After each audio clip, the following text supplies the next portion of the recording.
Hello and welcome to this new tutorial, the final tutorial of this implementation just before the demo in the next tutorial. So, in this final one, we're going to implement the sell @coins function because indeed we offer the buyback option to our investors so that we can buy some @coins back and therefore the investors can get their money back. Okay, so to make this final function, which will be another future action in my Ether wallet, well, we will do this the most efficient way because indeed it will look like this function. We'll have a few things to change, not only variable names, but you'll see it's going to be pretty similar.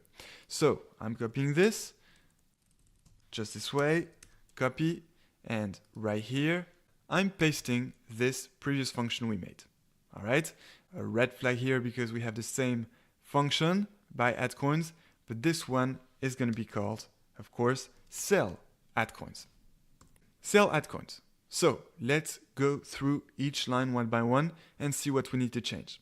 So first line here, well, it takes, of course, the address of the investor. Investor is the name of the variable, address is the type of the variable, and it's taking another argument. However, it's not going to take the USD invested because this time we don't have to invest any dollars to buy some @coins because we want to sell them.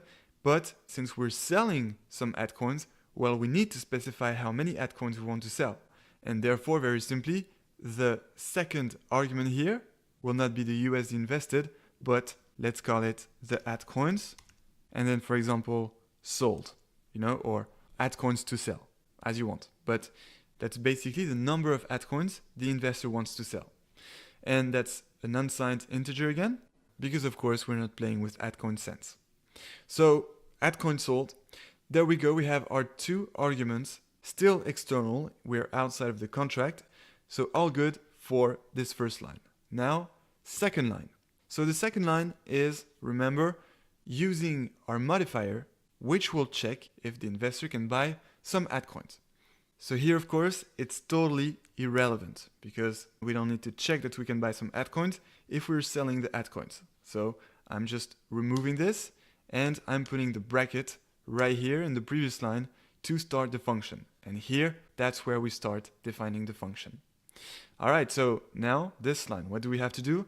Well, first of all, we will need to do exactly the same, and that's why I copied this code section here. We will need to do exactly the same in this sell @coins function, that is to update these three variables, that is the equity in @coins of the investor, the equity in USD of the investor, and the total @coins bought. So what we're going to do is start with the first one. How do we update the equity in @coins of the investor right after he just sold some of his @coins? Well, this time it's really simple. We don't even need to do an operation first, because to update basically the number of @coins of the investor in his wallet, in his equity, well, we just need to decrement it. So here it's not a plus equal, but a minus equal by, not the @coins bought, of course, but the @coins sold. Right here, @coins sold. Okay, we just decremented it by @coins sold so that we get the new updated value of the equity in @coins of the investor. And therefore, we don't need this anymore. So I'm removing this, and there we go.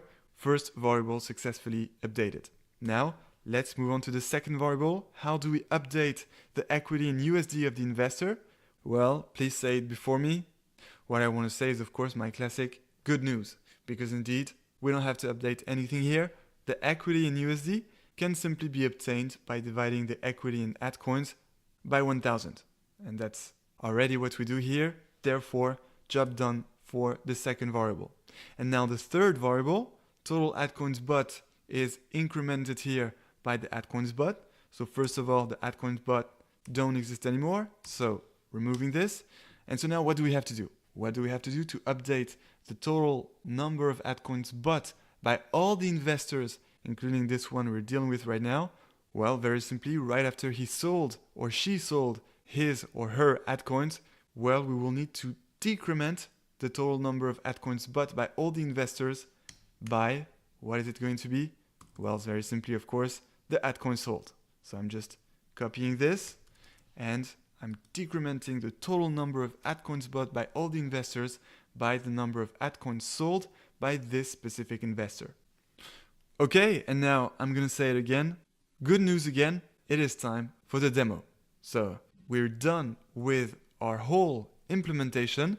You know, that's the end here of this function, sell at coins, and this bracket here is the end of the contract. We are done with our contract. You can actually practice to add any other functions you want, which will give you some other actions in MyEtherWallet. So for example, if you know some crypto trading platforms, you can just look at them and see what you're able to do in these platforms to implement here some other functions and therefore actions. I encourage you to practice this, but we have the essential tools here for me to show you how we can now interact with a smart contract, which will be in MyEtherWallet and Ganache, and mostly we have the essential tools to run a successful ICO.